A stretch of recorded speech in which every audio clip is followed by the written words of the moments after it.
नमस्कार, आप सभी का एक बार फिर से स्वागत है हमारे चैनल भक्ति ज्ञान में। आज सुनते हैं विजया एकादशी की कथा। धर्मराज युधिष्ठिर ने भगवान श्री कृष्ण से कहा, हे जनार्दन, फाल्गुन मास के कृष्ण पक्ष की एकादशी का क्या नाम है? इसको करने की क्या विधि है? आप मुझे कृपा करके बताइए। भगवान ने कहा, फाल्गुन मास के कृष्ण पक्ष की एकादशी का नाम विजया है। इसके व्रत के प्रभाव से मनुष्य को विजय की प्राप्ति होती है। यह व्रत सब व्रतों में सबसे उत्तम है।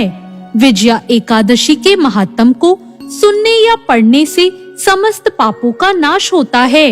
भगवान ने कहा, एक समय की बात है, देवर्षि नारद ने जगत पिता ब्रह्मा जी से कहा, महाराज, आप मुझे फाल्गुन मास के कृष्ण पक्ष की एकादशी का विधान बताइए।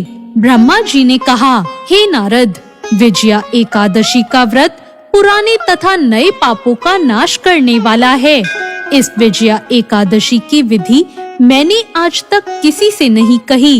यह समस्त मनुष्य को विजय प्रदान करती है। त्रेता युग में मर्यादा पुरुषोत्तम श्री रामचंद्र को जब 14 वर्ष का वनवास हो गया था, तब वे श्री लक्ष्मण जी और सीता जी के साथ पंचवटी में निवास करने लगे। पर वहाँ दुष्ट रावण ने जब सीता जी का हरण कर लिया, इस समाचार से रामचंद्र जी और लक्ष्मण जी अत्यंत व्याकुल हो गए और सीता जी की खोज में लग गए। घूमते घूमते जब वो मरते हुए जटायु के पास पहुँचे, तो जटायु ने उन्हें सीता जी का वृतांत सुनाया और स्वर्गलोक चले गए। कुछ आगे जाकर उनकी सुग्रीव से मित्रता हुई और उन्होंने बाली का वध कर दिया।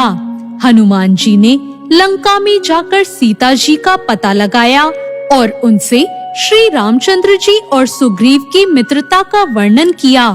वहां से लौटकर हनुमान जी ने भगवान राम के पास आकर सारा समाचार कहा। भगवान श्री राम ने वानर सेना सहित सुग्रीव की संपत्ति से लंका की ओर प्रस्थान किया।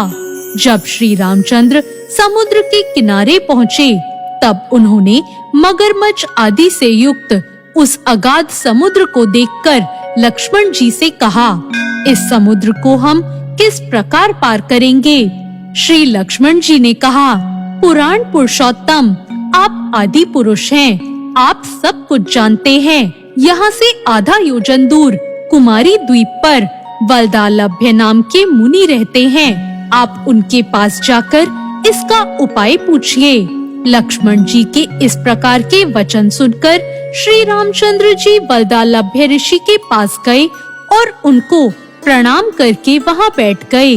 मुनि ने भी उनको मनुष्य रूप धारण किए हुए पुराण पुरुषोत्तम समझकर उनसे पूछा, हे राम, आपका यहाँ आना कैसे हुआ? भगवान श्री राम ने कहा, हे ऋषि, मैं अपनी सेना के साथ यहाँ आया हूँ और राक्षसों को जीतने के लिए लंका जा रहा हूँ। आप कृपा करके समुद्र पार करने का कोई उपाय बताइए और मैं इसी कारण आपके पास आया हूँ। वल्दालभ्य ऋषि बोले, हे राम, फाल्गुन मास के कृष्ण पक्ष की एकादशी का उत्तम व्रत करने से निश्चय ही आपकी विजय होगी। साथ ही आप समुद्र भी अवश्य पार कर लेंगे। इस व्रत को करने की विधि अब मैं आपको बताता हूँ। दशमी के दिन स्वर्ण, चांदी, तांबा या मिट्टी से एक बना हुआ घड़ा ले। उस घड़े को जल से भरकर उसमें 5 पल्लव रखकर वेदिका स्थापित कर दें। उस घड़े के नीचे सतनजा और ऊपर जौ रखें।